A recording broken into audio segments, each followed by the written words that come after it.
ये बीपीएससी का हमारा जनरल साइंस का लेक्चर 9 होगा। और आज का लेक्चर आज हम फिजिक्स का लेक्चर होगा। और हम आज के अंदर जो एटॉमिक फिजिक्स है, मतलब न्यूक्लियर फिजिक्स बोलते हैं उसको, न्यूक्लियर फिजिक्स के बारे में हम पढ़ेंगे। उसमें देखेंगे कि एटम, क्योंकि मैं आपको क्वेश्चन दिखाऊंगा कि आयोग में किस टाइप के क्वेश्चन पूछे हैं, क्योंकि बहुत इतने बेसिक भी क्वेश्चन, मतलब इतने एडवांस भी क्वेश्चन नहीं थे, बेसिक से क्वेश्चन थे। अगर जिनको नहीं पता है तो आई थिंक वो क्वेश्चन सॉल्व कर पाया होगा। तो ये कुछ पुरानी क्वेश्चन है। यहाँ पर यही पूछा है कि जो सन होता है वो किस प्रोसेस के थ्रू एनर्जी रिलीज करता है। फिर एटॉमिक बॉम्ब के बारे में पूछा है कि एटॉमिक बॉम्ब कौन से प्रिंसिपल पर काम करता है। और ये कुछ थोड़े पुराने क्वेश्चन है। और मैं आपको साथ साथ ये भी दिखाता चल रहा हूँ कि आयोग कभी कभी जो बहुत पुराने क्वेश्चन है उनको भी कॉपी पेस्ट कर देता है अपना क्वेश्चन बैंक भरने के लिए। फिर उसके बाद में इसमें ये क्वेश्चन है कि इसमें जो रेडियो एक्टिव सब्सटेंसेस होते हैं वो कौन कौन सा जो रेज होती हैं अल्फा बीटा गामा, वो तीनों एमिट करते हैं। तो इसमें मैं ज़्यादा डिटेल में नहीं गया, क्योंकि आयोग में मैंने जितना भी चेक किया है, आयोग ने इतना जो है डिटेल में कुछ नहीं पूछा, बस सिंपल सा क्वेश्चन पूछा था। फिर ये थोड़ा सा यहाँ पर पुराने क्वेश्चन है, तो मैंने ये थोड़े नए क्वेश्चन है। तो देखिए किस टाइप के क्वेश्चन पूछे आयोग ने। The mass number of a nucleus is. तो सिंपल सा क्वेश्चन है, स्ट्रेट फॉरवर्ड क्वेश्चन। अगर आप 9th क्लास की जो है उसमें स्ट्रक्चर ऑफ द एटम के नाम से एक चैप्टर है, तो अगर आप उसको पढ़ कर गए होंगे तो आप इसको बड़े आसानी के साथ आपने 2000 में कर दिया होगा।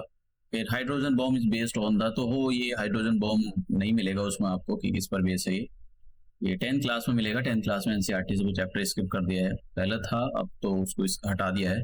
तो पुरानी वाली एनसीईआरटी में मिल जाएगा, नई एनसीईआरटी में नहीं मिलेगा ये। उसके बाद में ये अब ये इस टाइप का जो क्वेश्चन है मित्रों, वो जैसे यूपीएससी क्वेश्चन पूछती है, स्टेटमेंट अलग अलग उठाएगी, ये उस टाइप का क्वेश्चन है। तो थोड़ा मतलब आसान क्वेश्चन नहीं है, क्योंकि आपको सभी ऑप्शन के बारे में पता होना चाहिए कि वो सभी ऑप्शन ठीक हैं गलत हैं, तभी आप कुछ क्वेश्चन को सॉल्व कर पाओगे। अदरवाइज क्वेश्चन के गलत होने के चांसेस बढ़ जाते हैं। फिर नेक्स्ट क्वेश्चन, एक ये क्वेश्चन 2022 में पूछा था। तो मैं आपको अगर बोलूँ इस चैप्टर्स 2022 में 1, 2, 3, 4 और मतलब इस चैप्टर से 4 क्वेश्चन पूछे थे। तो काफी ज्यादा क्वेश्चन पूछे थे और 4 क्वेश्चन बहुत होते हैं।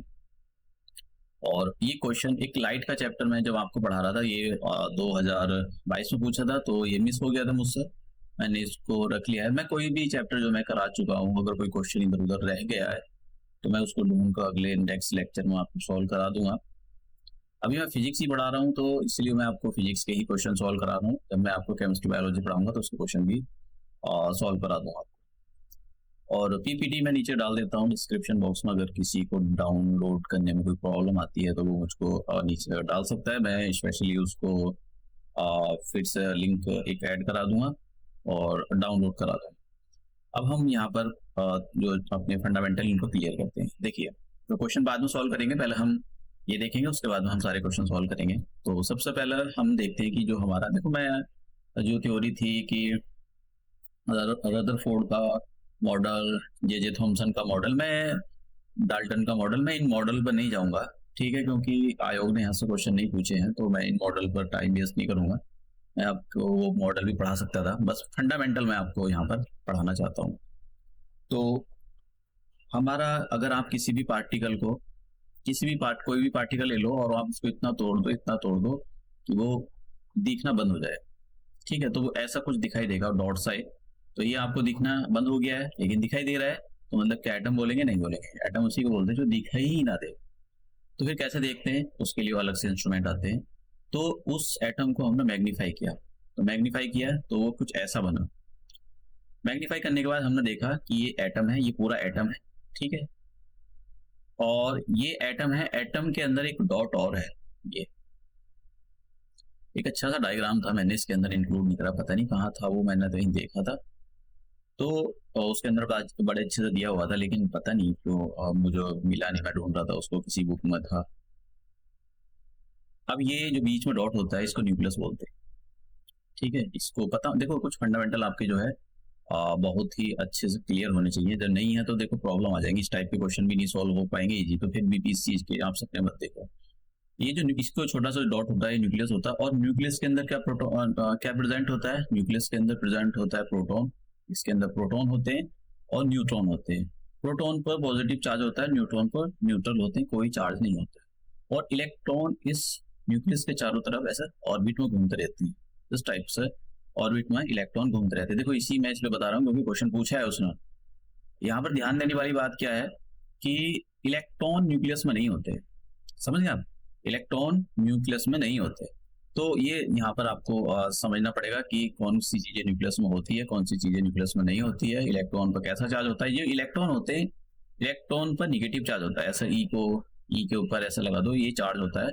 और चार्ज की यूनिट बताएं आप क्या होती है, चार्ज जो होता है इसकी यूनिट क्या होती है, positive charge negative charge, coulomb इसकी यूनिट होती है, ऐसा यूनिट। और कूलाम नाम के साइंटिस्ट ने बहुत काम किया था चार्ज पर, इसलिए उसने अपना ये जो है अपने नाम पर रखा।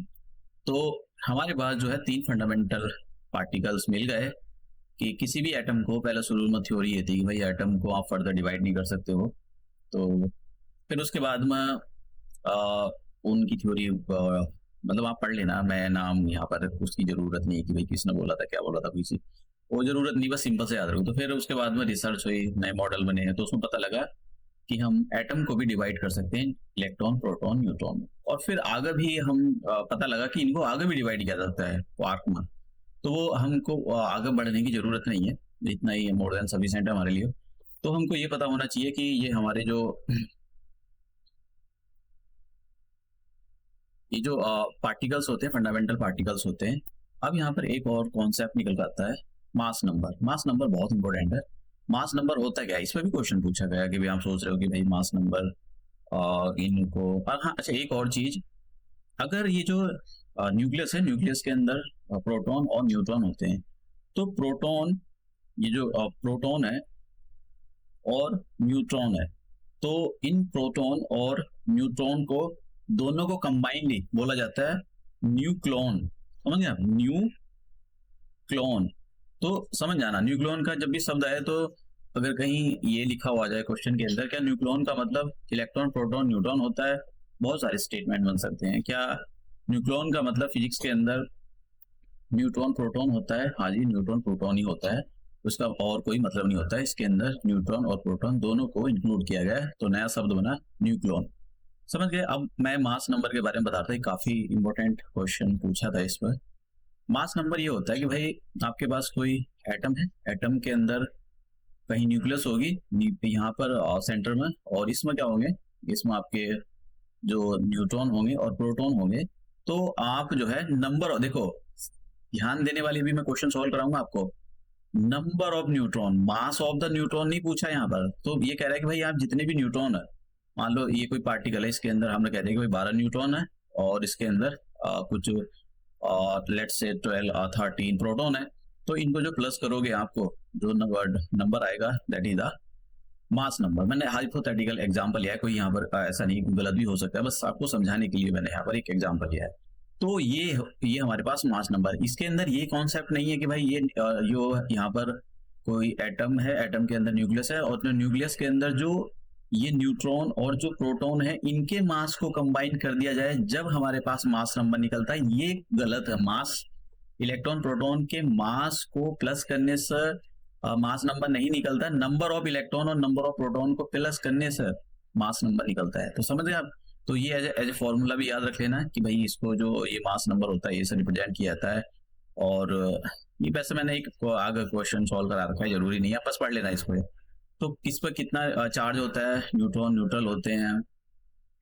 और देखो ये जो ऐसा, मैं आपको एक बात बताता हूँ कि जो ये जो है मास नंबर इलेक्ट्रॉन पर डिपेंड नहीं करता है, क्योंकि इलेक्ट्रॉन का जो मास है ना वो मतलब प्रोटॉन और न्यूट्रॉन के कंपैरिजन में बहुत बहुत बहुत कम होता है। तो इसलिए जो है जो भी कोई मास नंबर निकाला जाता है वो इलेक्ट्रॉन और प्रोटॉन, मतलब इलेक्ट्रॉन का जो मास होता है उसको नेग्लेक्ट कर दिया जाता है, इसलिए इलेक्ट्रॉन और प्रोटॉन और न्यूट्रॉन होते हैं उन्हीं को प्लस कर दो तो मास नंबर निकल जाता है। तो ये यहाँ पर याद करने की जरूरत है। मैंने यहाँ पर बहुत सारा कुछ दे रखा है, तो आप इसको पढ़ लेना है, जो मैंने समझाया उसको अच्छे से याद रखना है। नेक्स्ट चलते हैं। अब ये सिंबल है, जैसे हमारे पास कोई यहाँ पर ये कोई एलिमेंट है, ये एलिमेंट है एक्स के जैसा, और यहाँ पर कहीं आपने पैरों में लिखा हुआ कुछ मिलेगा, और सॉरी यहाँ पर उसके टॉप पर कुछ मिला हुआ मिलेगा, और कुछ पैरों में, जो पैरों में लिखा होता है उसको एटॉमिक नंबर बोलते हैं, और जो ऊपर लिखा रहता है उसको मास नंबर। तो मास नंबर कैसे निकलता है? मास नंबर ए कि number of neutron plus number of proton, दोनों को प्लस कर दो तो मास नंबर निकल जाएगा। अब यहाँ पर एक और चीज याद रखने की जरूरत है, किसी भी मान लो कोई ये एटम है, एटम के अंदर होती है न्यूक्लियस, तो न्यूक्लियस के अंदर जितने नंबर ऑफ प्रोटॉन होंगे उतने ही ऑर्बिट में इलेक्ट्रॉन घूम रहे होंगे। लेट्स से एग्जांपल, अगर मैं यहाँ पर एक एग्जांपल लेता हूँ कि मेरे पास एक ये कोई एटम है, और एटम के अंदर जो है यहाँ पर 10 प्रोटॉन है, 10 प्रोटॉन है ये, तो इसके ऑर्बिट में कितने इलेक्ट्रॉन होंगे? इसके ऑर्बिट में भी 10 इलेक्ट्रॉन होंगे। तो ये सारी चीजें आपको पता होनी चाहिए कि number of the electron number of proton के इक्वल होते हैं। मैंने यहाँ पर एक फॉर्मूला भी दिया है यहाँ पर नीचे, तो मैंने यहाँ पर एटॉमिक नंबर के बारे में बोल दिया कि जो जितना एटॉमिक नंबर कैसे निकालते हैं, एटॉमिक नंबर जितने नंबर ऑफ प्रोटॉन होते हैं उतने इलेक्ट्रॉन होते हैं, और इसी को एटॉमिक नंबर बोलते हैं उनका। Mass number, number of proton और नंबर ऑफ इलेक्ट्रॉन को प्लस कर देना।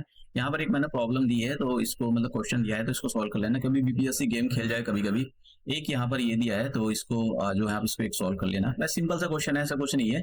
तो ऊपर वाला आपको दे रखा है मास नंबर, नीचे एटॉमिक नंबर दे रखा है, तो इसके बारे में आपको पता होना चाहिए। ठीक है, वह इतना मुश्किल नहीं है, आसान सा है, तो वैसे बताने की जरूरत नहीं क्या है क्या नहीं है, इसमें कुछ लेफ्ट राइट करने की जरूरत नहीं। कभी आप सोचो बहुत ज्यादा टेंशन में आ जाओ इसको कि भाई मेरे से सॉल्व नहीं हो रहा है, तो छोड़ भी सकते हो। एक यहाँ पर उसी बेसिस पर कि जो मास नंबर होता है वो और number of neutron number of proton के इक्वल होता है, तो उसी पर एक क्वेश्चन है ये वाला कि ये इसको और ये नीचे हम आप इसका नंबर ऑफ, ये इसको एटॉमिक नंबर बोल देते हैं, तो इसमें से माइनस कर दो, आपको मास नंबर में से आपने नंबर ऑफ ये एटॉमिक नंबर आपने माइनस कर दिया तो आपको मिल जाएगा ये नंबर ऑफ न्यूट्रॉन। ठीक है, तो इसको भी आप सॉल्व कर सकते हो, मैं सॉल्व नहीं कर रहा हूँ, आपको देख लेना, अगर कोई दिक्कत है बता देना, मैं डाल दूंगा इसको सॉल्व कर। अब यहाँ पर ये जो है देखो, इस पर आपको और कुछ याद करने की जरूरत नहीं, छोटी छोटी चीजें मैंने जो डाल दी, कभी मिस हो जाती है तो मैंने इसलिए डाला क्योंकि क्वेश्चन पूछा था कि आपको ये पता होना चाहिए कि भाई हमारा जो जितनी भी नोबल गैसेज होती है, इनर्ट गैसेज भी बोलते हैं इनको, तो ये कितनी है, कौन कौन सी है। तो ऐसा भी क्वेश्चन था एक जो बीपीएससी ने पूछा था कि नीचे कुछ गैसेस दे रखी थी और उसमें से पूछा था which of the following is not the noble gases. तो पता होना चाहिए आपको helium, neon, argon, krypton, xenon and radon, तो ये गैसेस होती हैं।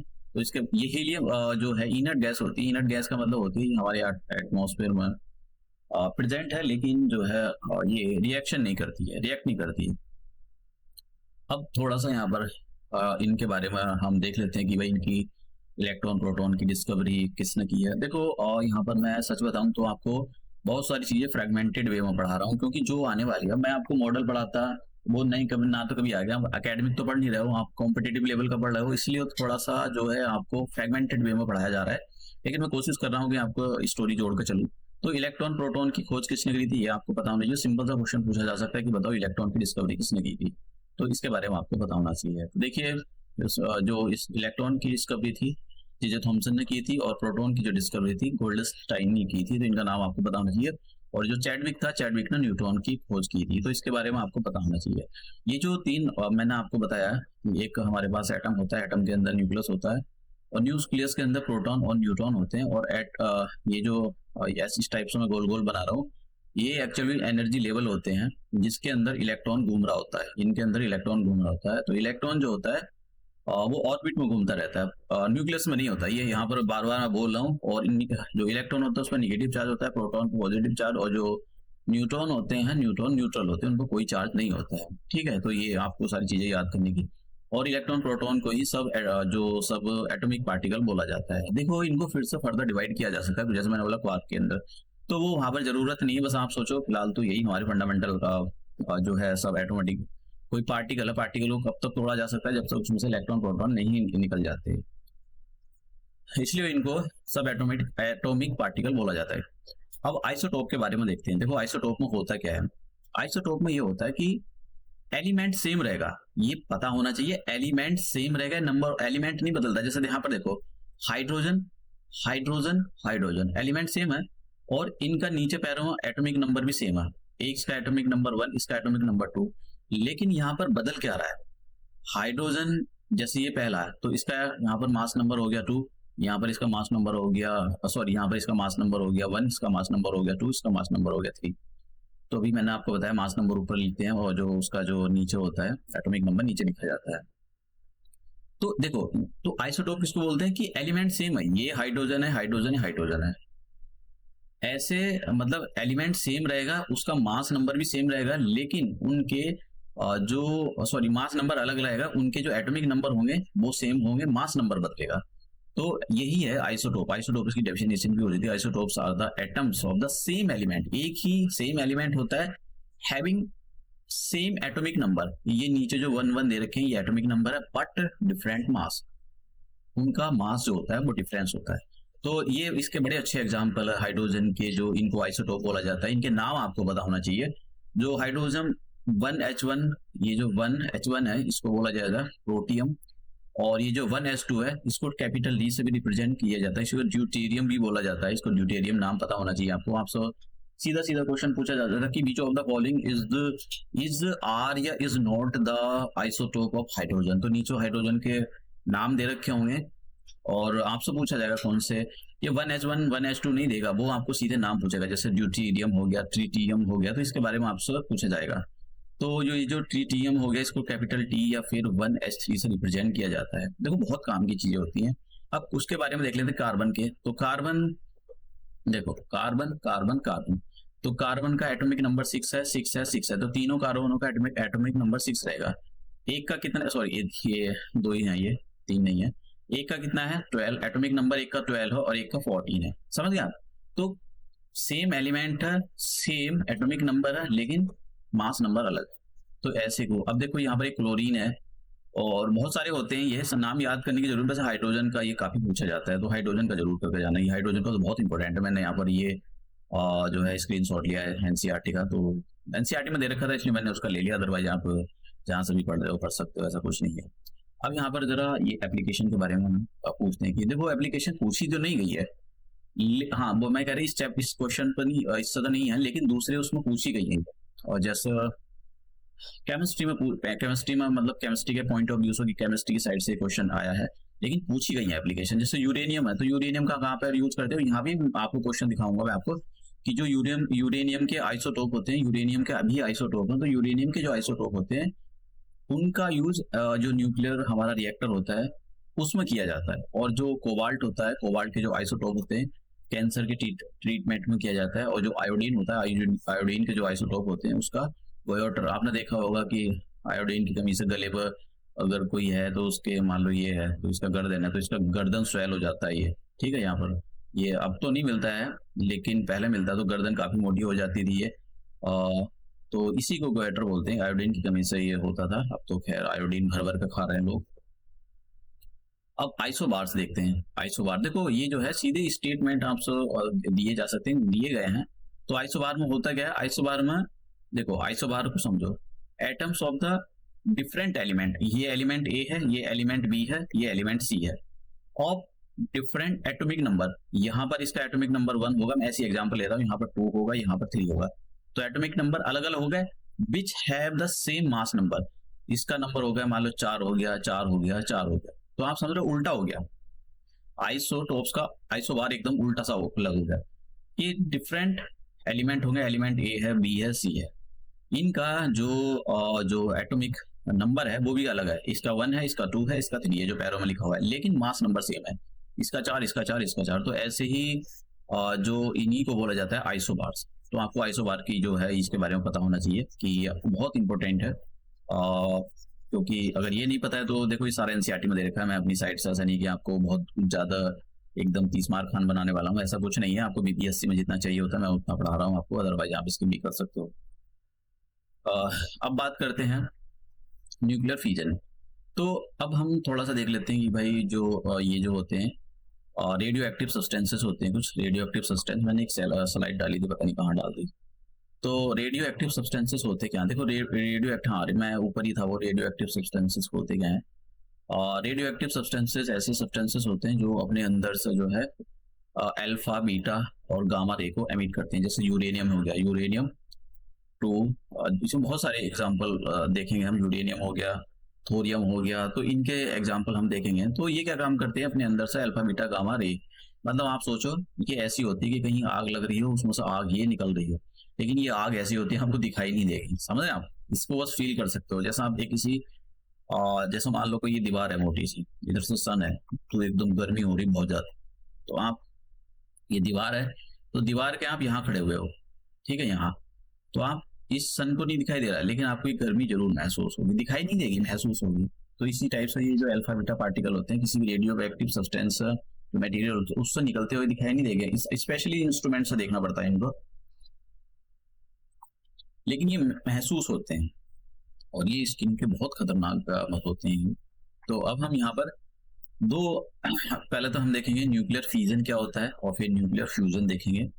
तो न्यूक्लियर फ्यूजन के अंदर ये होता है, मैं यहाँ पर एक एग्जांपल दिखाना चाहता हूँ। देखो ये क्या है, यूरेनियम 235, तो यूरेनियम 235, तो यूरेनियम पर जब न्यूट्रॉन की बमबारी की गई, ठीक है, बमबारी का मतलब इस पर एनर्जी अप्लाई की गई, क्योंकि ये एनर्जी पार्टिकल होते हैं, एनर्जी अप्लाई की गई, तो एनर्जी अप्लाई करने से ये जो यूरेनियम था दो पार्ट में डिवाइड हो गया, क्रिप्टॉन और ये पार्ट, ये नाम करने की जरूरत नहीं है। फिर उसके बाद में 200 ये अलग टूटता चला गया, फिर अलग, तो मतलब इसको बोलते हैं कि भाई एक जो छोटा जो बड़ा सा पार्टिकल था, ये बड़ा सा जो एटम था, ये टूट टूट को छोटे छोटे एटमों में कन्वर्ट हो गया, तो इसी को बोलते हैं न्यूक्लियर फ्यूजन। तो न्यूक्लियर फ्यूजन का मतलब ये होता है कि बड़ा सा हैवियर न्यूक्लियस है वो टूट टूट कर छोटे छोटे जो न्यूक्लियस होती है उनमें कन्वर्ट हो जाता है। अब ये जो रिएक्शन होती है दो, इसको चैन रिएक्शन बोलते हैं। अब चैन रिएक्शन दो टाइप की होती है। चैन रिएक्शन का मतलब हो गया कि एक छोटा सा पार्टिकल था, टूट टूट कर ऐसा और भी टूटा, ये टूटते चले गए, टूटते टूटते टूटते आगे तक बढ़ते चले गए, तो इसको बोलते हैं चैन रिएक्शन।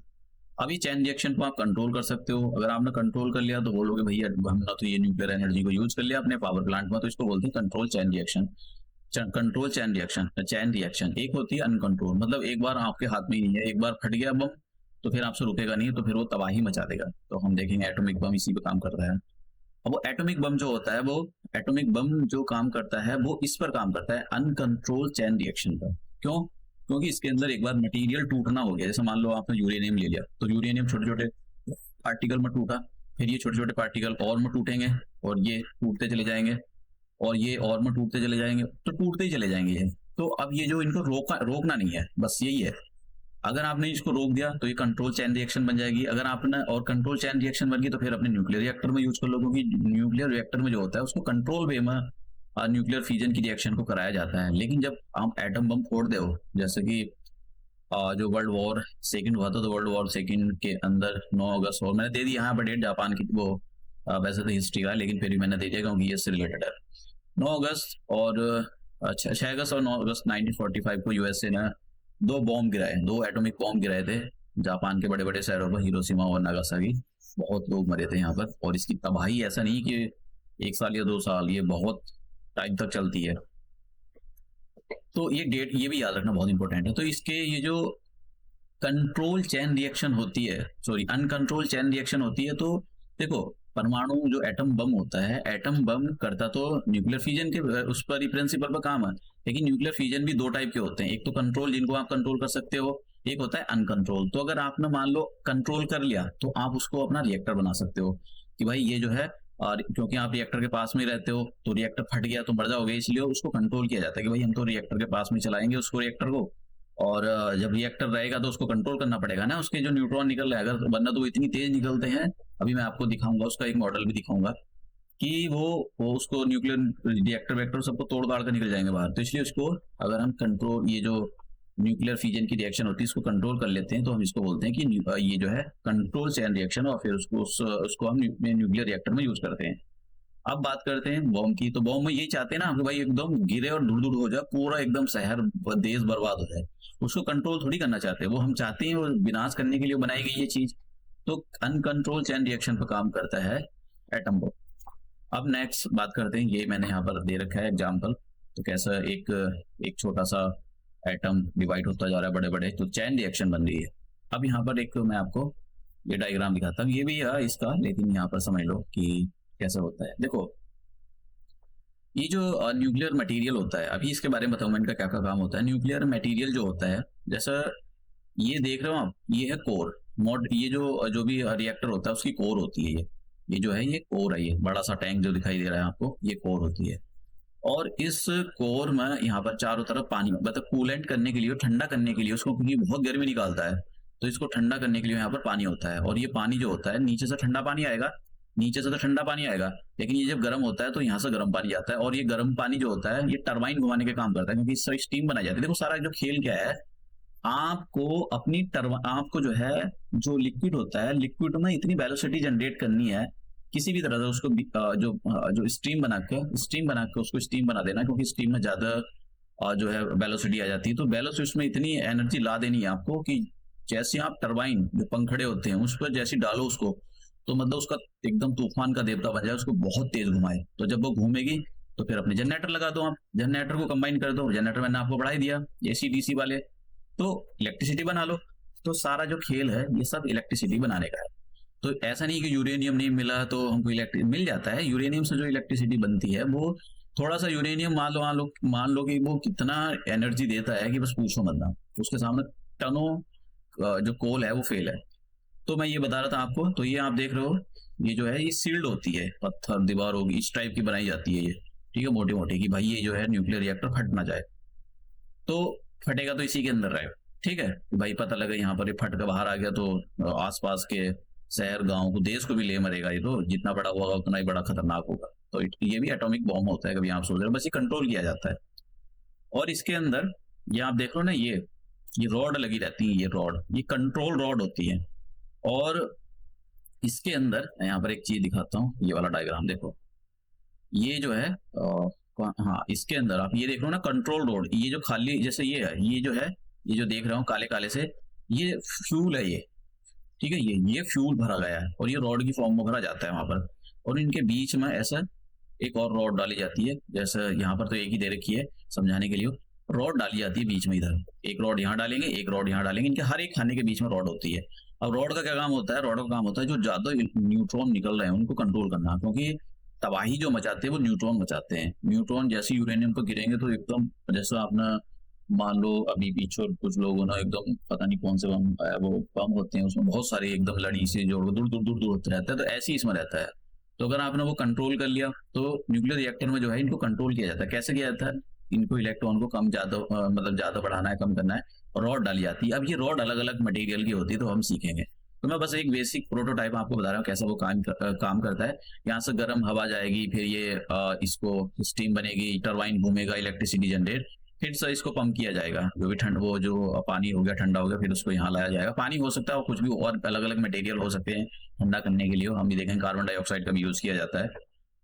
तो ये एक बेसिक मैंने आपको यहाँ पर बता दिया है कि कैसे ये जो है काम करता है। तो अब हम इसके बारे में थोड़ा सा देख लेते हैं भाई कि ये जो यहाँ पर इन्होंने रॉड लगाई है कंट्रोल रॉड, इनका क्या काम होता है। कंट्रोल रॉड का काम होता है कूलेंट, पानी इसके अंदर छोड़ा जाता है, कार्बन डाइऑक्साइड या पानी जो भी कुछ मटेरियल छोड़ा जाता है उसका क्या काम होता है, और इन कौन से फ्यूल यूज करते हैं उसके बारे में हम देख लेते हैं। देखो जो पहले फ्यूल के बारे में देखते हैं, देखो पता होना चाहिए आपको।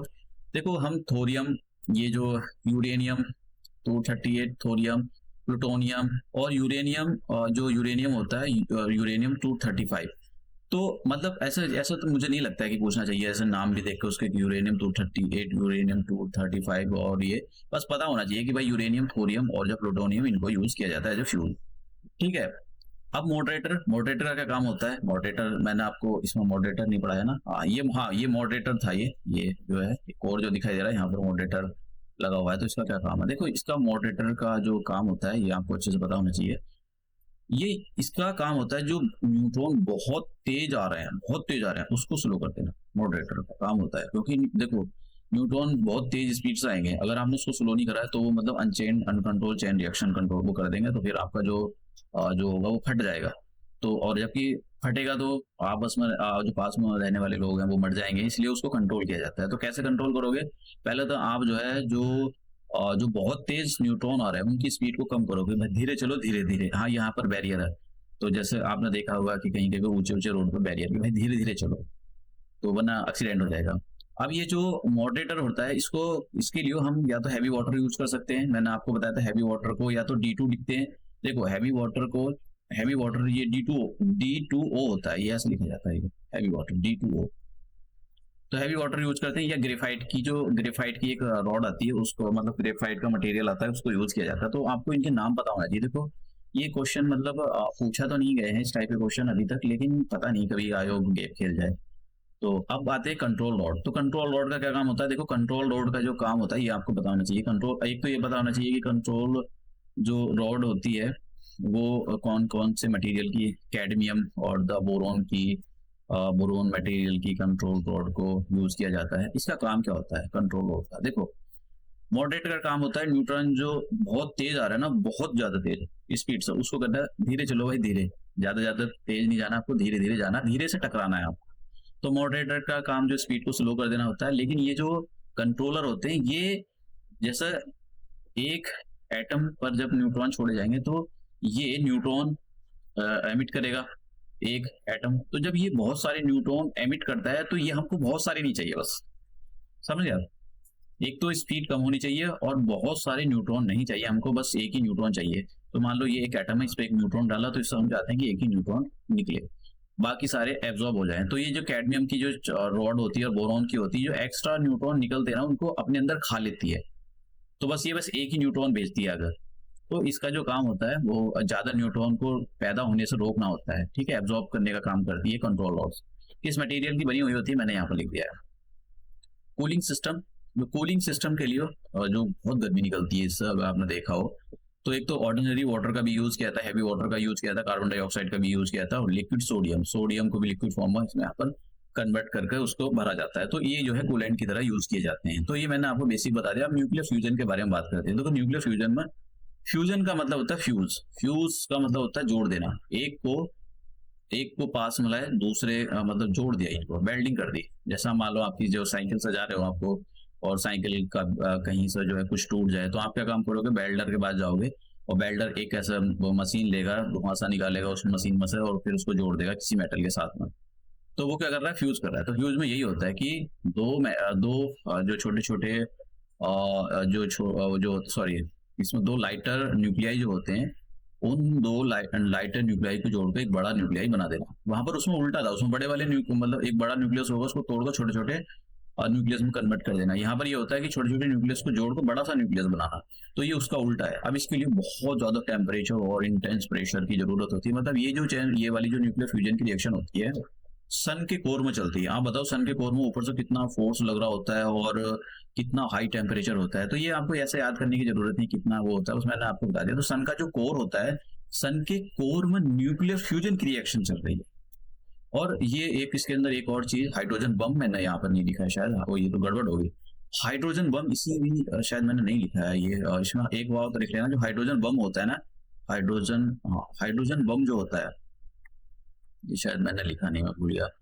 हाइड्रोजन जो बॉम्ब होता है वो न्यूक्लियर फ्यूजन का काम करता है, ये बात याद रखना, ठीक है। हाइड्रोजन एटॉमिक बम जो होता है, हाँ ये लिखा हुआ है ना, ये in the most of the, नहीं लिखा हुआ है, हाँ ठीक है लिखा हुआ है, मोस्ट एटम फ्यूज, नहीं हाँ ठीक है नहीं लिखा हुआ है, तो ये मैंने लिखा। तो याद रखना हाइड्रोजन बॉम्ब जो होता है वो न्यूक्लियर फ्यूजन का काम करता है। एक और चीज याद रखना, सन के पास बहुत ज्यादा हाइड्रोजन है। तो वो जो हाइड्रोजन है ना, हाइड्रोजन कंबाइन हो रही है किसमें, किसमें कन्वर्ट हो रही है, हीलियम में, तभी ये जो है न्यूक्लियर फ्यूजन की रिएक्शन उसके कोर में चल रही है। तो यहाँ पर ये याद रखना कि बहुत सारे, कितनी बार क्वेश्चन पूछा गया है कि ये बताओ सन किन दो प्रोमिनेंट गैसेस से मिलकर बना हुआ है, हाइड्रोजन और हीलियम से, और सबसे ज्यादा हाइड्रोजन है, हाइड्रोजन हीलियम में कन्वर्ट हो रही है और तभी एनर्जी निकलती है।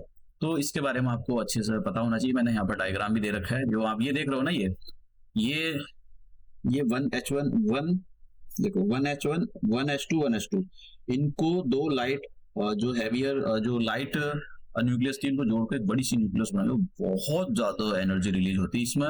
ये जो फ्यूजन की रिएक्शन होती है ना, फ्यूजन की रिएक्शन से निकलने वाली जो एनर्जी होती है वो फ्यूजन की रिएक्शन से निकलने वाली सी एनर्जी से हजार कई करोड़ों गुना बहुत ज्यादा होती है, ठीक है। अब पूरी दुनिया इसके पीछे पड़ी हुई है कि भाई ये न्यूक्लियर फ्यूजन की रिएक्शन हम कैसे ना करके इसको इंसान जो है इस पर फतेह हासिल कर ले, इसको कैसे कंट्रोल करके इसको हम बना सकें, क्योंकि इसके लिए बहुत ज्यादा टेम्परेचर प्रेशर की जरूरत होती है, लेकिन वो हो नहीं पा रहा है। और किसी का कुछ फेल हो जाता है, किसी का कुछ फेल हो जाता है, तो ये बड़ी दिक्कत है। अब हम ये वाला करते हैं कि जो है इस पर मैं आपको क्वेश्चन सॉल्व कराऊंगा तो दिखाऊंगा कि किस टाइप के क्वेश्चन आयोग ने पूछे। एक्चुअली करंट अफेयर का पार्ट है, मैंने करंट अफेयर में अच्छे से इसको कवर किया है, लेकिन फिर भी मैं इसको न्यूक्लियर रिएक्शन की बात हो रही है तो मैं इसको अच्छे से कवर कराऊंगा। तो इसको 25 साल हो चुके हैं, अखबार में था, ये न्यूज़पेपर में था, तो इसलिए आपको इसके बारे में पता होना चाहिए। अब पूछा गया है और इससे भी टॉपिक जो हम टॉपिक पढ़ रहे हैं उससे रिलेटेड करंट अफेयर है, तो आपको उसके बारे में पता भी होना चाहिए। देखो, इंडिया ने सबसे पहला कब न्यूक्लियर टेस्ट किया था, ये बहुत इंपॉर्टेंट है। तो सबसे पहला इंडिया ने ये डेट आपको याद रखना क्योंकि डेट पे क्वेश्चन पूछा था 18 मई 1974 को पहली बार इंडिया ने न्यूक्लियर टेस्ट किया था। और उस टाइम पर जो प्राइम मिनिस्टर थी वो इंदिरा गांधी थी। ठीक है, देखो इंदिरा गांधी 70 तक तो रहेगी, फिर उसके बाद में 80 में आएगी और 80 में आएगी और 1984 तक रहेगी और 84 में असैसिनेशन हो जाता है इंदिरा गांधी का। तो 80 अब क्योंकि अब देखो क्या करेगी इंदिरा गांधी, न्यूक्लियर टेस्ट कर दिया, फिर क्या करेगी 75 से लेकर 75 तक 75 से लेकर 77 तक न्यूक्लियर वो इमरजेंसी लगा देगी। तो इसके बारे में पता होना चाहिए इंदिरा गांधी के बारे में, क्योंकि बहुत ज्यादा जो है चर्चा में रहती है, मतलब वही दुनिया भर की कंट्रोवर्सी होती है, छोड़ो। तो उस टाइम पर ये प्राइम मिनिस्टर थी इंदिरा गांधी, इन्हीं के टाइम पर ये न्यूक्लियर टेस्ट हुआ था। तो डेट पता होना चाहिए। और जब ये न्यूक्लियर टेस्ट हुआ था तो इसको नाम दिया गया था ऑपरेशन स्माइलिंग बुद्धा। एक क्वेश्चन तो इस टाइप से पूछा था, बताओ स्माइलिंग बुद्धा किससे रिलेटेड है। ऐसे भी क्वेश्चन आ सकता है ऑपरेशन हैप्पी कृष्णा, दो नाम थे इनके, ऑपरेशन हैप्पी कृष्णा और ऑपरेशन स्माइलिंग बुद्धा। तो ऑपरेशन स्माइलिंग बुद्धा जो है ये ज्यादा पॉपुलर है, तो इनके बारे में नाम याद रखना। इसको ये पोखरण में हुआ था, पोखरण एक जगह है राजस्थान के अंदर, वो पहली बार टेस्ट हुआ था, इसको पोखरण वन बोला गया था। अब दूसरा टेस्ट देखते हैं कि दूसरे टेस्ट पे पूछा गया था, दूसरे टेस्ट कब हुआ था। देखो दूसरा जो टेस्ट हुआ था वो 2 डेट में हुआ था और उस टाइम पर जो है जो प्राइम मिनिस्टर थे वो अटल बिहारी वाजपेयी थे। तो अटल बिहारी वाजपेयी के जो लीडरशिप थी उसी के अंडर ये जो है न्यूक्लियर टेस्ट हुआ था। तो अटल बिहारी वाजपेयी के बारे में मतलब बहुत अच्छे मतलब प्राइम मिनिस्टर माने जाते थे। तो कब कौन कौन सी तारीख को हुआ था, देखो 11 मई 19, ये डेट या पता होना चाहिए, क्वेश्चन पूछा है इसी डेट, इसी पर पूछा था, ऑन 11 मई 1998। समझ गए आप। एक टेस्ट तो ये हुआ, तो एक जो ये टेस्ट हुआ था इसको इसका जो नाम था ऑपरेशन शक्ति था, ये जो टेस्ट हुआ था। ठीक है, और फिर उसके बाद में 13 मई को 19 मतलब सेम साल था, और मतलब आप बोल सकते हो 11 एक दिन का गैप छोड़कर दूसरे दिन इन्होंने एक फिर से इन्होंने जो है वहां पर 2 एडिशनल जो बम फोड़े। ठीक है, तो देखो कितने फोड़े थे टोटल, 5 बम, टोटल 5 बम फोड़े, 5 में से 3 तो इन्होंने 11 मई को फोड़ दिए थे और जो 2 बम थे वो 13 मई को फोड़े, तो टोटल 5 फोड़े थे। ठीक है, और इसमें न्यूक्लियर फ्यूजन भी था, फ्यूजन बॉम्ब भी था। तो इसके बारे में पता होना चाहिए किसकी सरकार थी। वैसे तो डेट पूछा था यहाँ पर, तो उसके बारे में पता होना चाहिए। न्यूक्लियर मैं फ्यूजन और फीजन के बारे में पढ़ा चुका हूँ, तो इसमें मैं द्वारा यहाँ पर टाइम वेस्ट नहीं करूंगा, ये मैंने डायग्राम के थ्रू बता रखा है। और यहाँ पर न्यूक्लियर फ्यूजन क्या होता है यहाँ पर आप देख लेना, ये भी मैंने डायग्राम के थ्रू यहाँ पर हाँ यहाँ पर हाइड्रोजन बॉम्ब के बारे में शायद मैंने नहीं बताया है, और एक बस वो नोट कर लेना, हाइड्रोजन बॉम्ब जो होता है वो न्यूक्लियर फ्यूजन पर काम करता है। अब एक और ये फैक्चुअल चीज है, इसके बारे में आपको पता होना चाहिए। जो होमी जहांगीर बाबा जो है इंडियन न्यूक्लियर जो प्रोग्राम था उसके फादर कहे जाते हैं। अब हम जो आयोग ने क्वेश्चन पूछे हैं इस चैप्टर से, इस टॉपिक से रिलेटेड, उनको सॉल्व करते हैं। पहला ये है, the energy of the sun is release due to, किसकी वजह से होती है, न्यूक्लियर फ्यूजन की वजह से या फ्यूजन की वजह से, किसकी वजह से। देखो मैंने आपको बताया उसके अंदर जो स्टार होते हैं उनके अंदर न्यूक्लियर, मोस्ट ऑफ स्टार के अंदर न्यूक्लियर फ्यूजन चलता है। समझ गए आप, तो आंसर इसका ये है। और यहाँ पर पूछा है कि the principle of the atomic bomb, तो एटॉमिक बॉम्ब किस पर काम करता है, फ्यूजन पर काम करता है। ठीक है, न्यूक्लियर फ्यूजन पर काम करता है, तो इसका जो आंसर है वो है ये। और हाइड्रोजन बॉम्ब किस पर काम करता है, अगर हाइड्रोजन बॉम्ब आता है कि भाई हाइड्रोजन बॉम्ब के बारे में बताओ, हाइड्रोजन बॉम्ब किस प्रिंसिपल पर काम करता है, तो न्यूक्लियर फ्यूजन प्रिंसिपल पर काम करता है। अब करते हैं नेक्स्ट है यहाँ पर next question, which metal can be used for production electricity. तो यूरे देखो यहाँ पर आपको आयरन, कॉपर, एल्यूमिनियम, तो इनसे इलेक्ट्रिसिटी नहीं प्रोड्यूस की जाती है, यूरेनियम को एज ए फ्यूल यूज किया जाता है। ठीक है, अब यहाँ पर आ गया रेडियो एक्टिव सब्सटेंसेस एमिटेड। जो रेडियो एक्टिव सब्सटेंसेस होते हैं वो अल्फा, बीटा, गामा, ये सारी जो सारी जो रे है ये एमिट करते हैं। इसकी वजह से जो आंसर है वो डी आंसर है। और ये जो गामा रे होती है ये बहुत ज्यादा इनकी पेनिट्रेटिंग पावर बहुत ज्यादा होती है। समझ गया। तो ये स्किन में अंदर तक चली जाती हैं। तो इसका जो आंसर है वो डी है।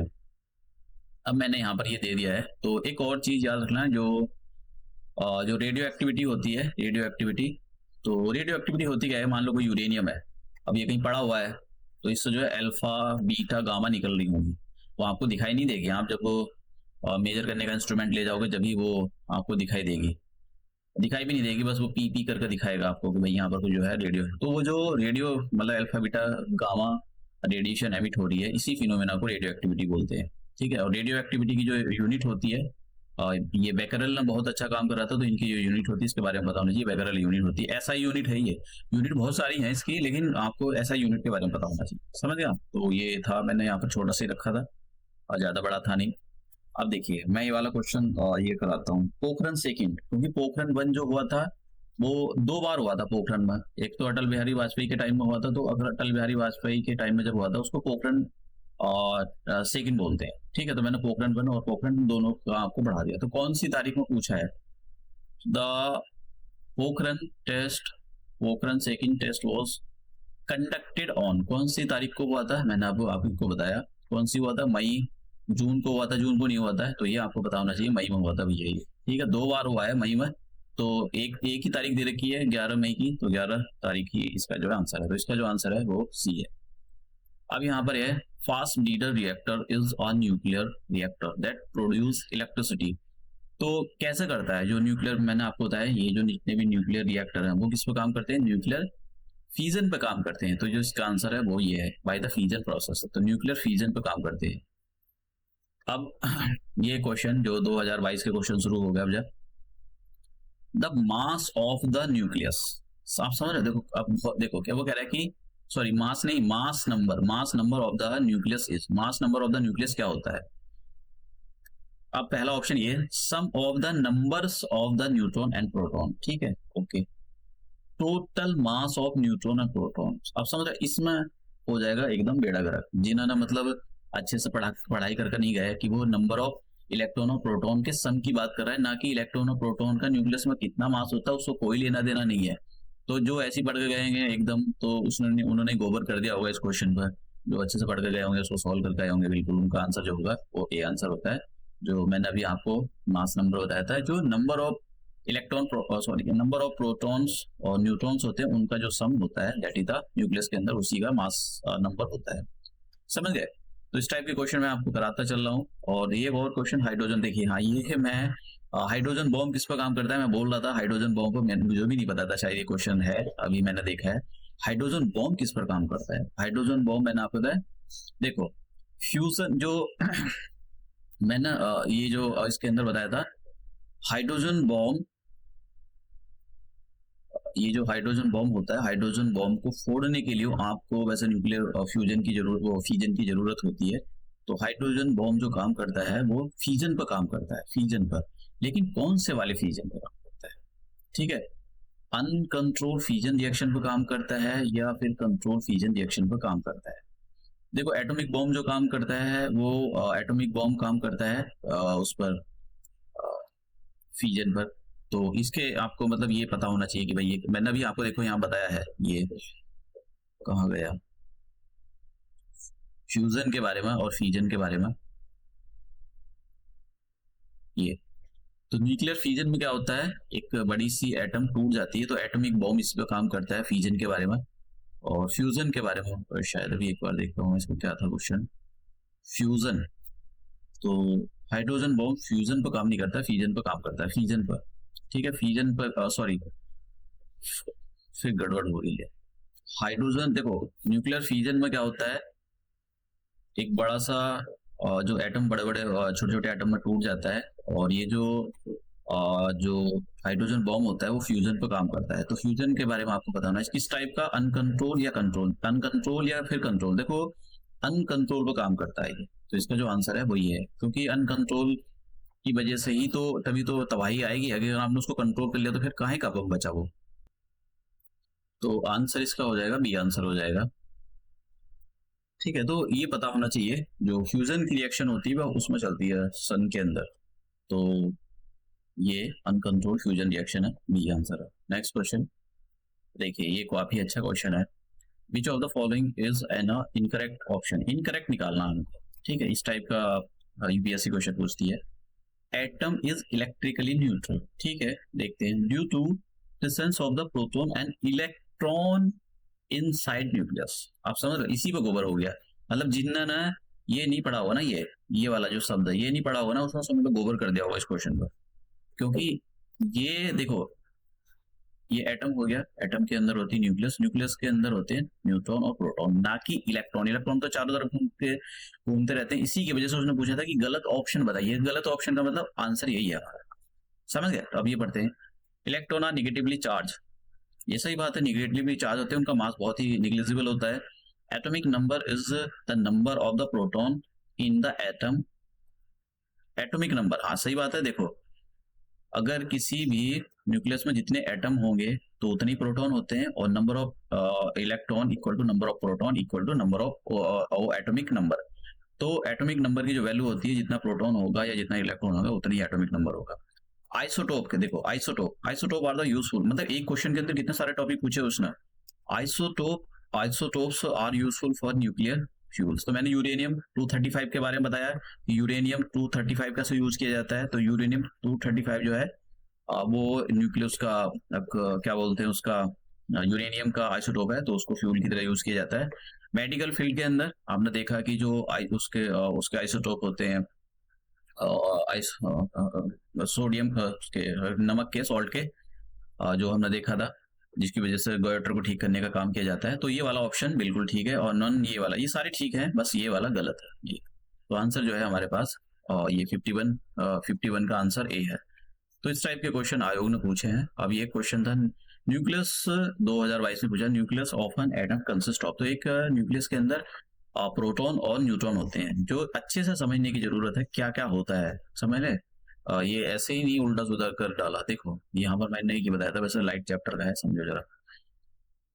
देखो कॉन्वेक्स लेंस के बारे में मैंने बस आपको बस उसकी वर्किंग ही बताई थी, उसके अंदर बोल दिया था डायग्राम ये कर लेना कॉन्वेक्स लेंस। तो इसके बारे में ये है कि कॉन्वेक्स लेंस ऐसा होता है, और इसके अंदर जब भी लाइट आती है तो ये ऐसा फोकस हो जाता है। तो इसको ये जो कॉन्वेक्स लेंस होता है, कॉन्वेक्स लेंस को हम कन्वर्जिंग लेंस भी बोलते हैं। मैं मिरर की बात नहीं कर रहा हूँ, लेंस की। पर इसका काम होता है इमेज को, पहले तो ये छोटा भी बनाता है, स्मॉल भी बनाता है, लेकिन ये इमेज को लार्ज करके, मैग्नीफाई करके दिखाता है, समझ गया। इसका काम मैग्नीफाई करने का भी होता है। तो आंसर जो है कॉन्वेक्स लेंस है इसका आंसर। तो ये हम आप लेक्चर उसमें जाकर कौन मेरा मिरर वाला नहीं, लाइट वाला चैप्टर जाकर देख सकते हो। उसके अंदर मैंने अच्छे से डिटेल से बताया है।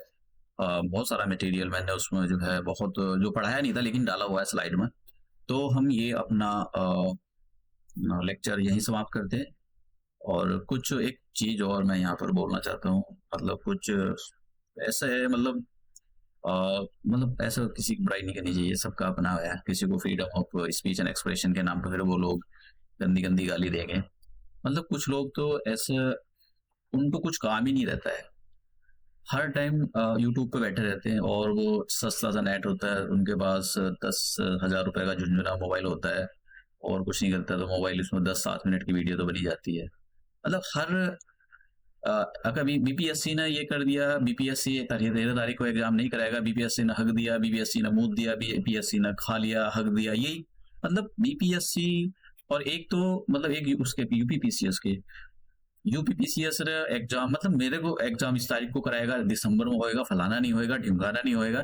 मतलब मेरे को तो ऐसा लगता है कि Uttar Pradesh public service commission को भी नहीं पता कि उसको एग्जाम वो कंडक्ट करा रहा है या फिर वो यूट्यूबर वाले करा रहे हैं। मतलब कुछ तो इतने उनको रोज दिन में तीन जैसे सुबह शाम दोपहर होता है, इस टाइम वीडियो डालता रहता हूँ। मतलब एक एक नियम होता है, रूल रेगुलेशन होते हैं। ठीक है, अपने आप को ऑडियंस को रिटेन करना जरूरी होता है, और ऑडियंस तो मुझे लगता है उससे ज्यादा गधे टाइप के लोग हैं। मतलब अरे भाई अपनी पढ़ाई पर ध्यान दो, जब होएगा होएगा एग्जाम है, तुम कौन से है। जब तुम्हारी बात मान ली कि भाई 2 शिफ्ट में एग्जाम नहीं होगा, एक शिफ्ट 2 डेट को एग्जाम नहीं होगा, तो फिर भी उसमें मतलब चलो छोड़ो, किसी के बारे में कुछ बोलना बेकार है।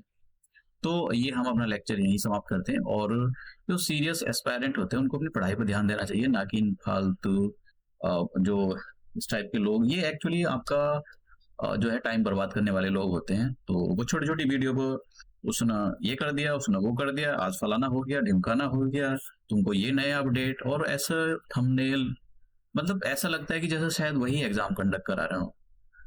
तो ये अपना लेक्चर हम यहीं समाप्त करते हैं और मिलते हैं अपने नेक्स्ट लेक्चर।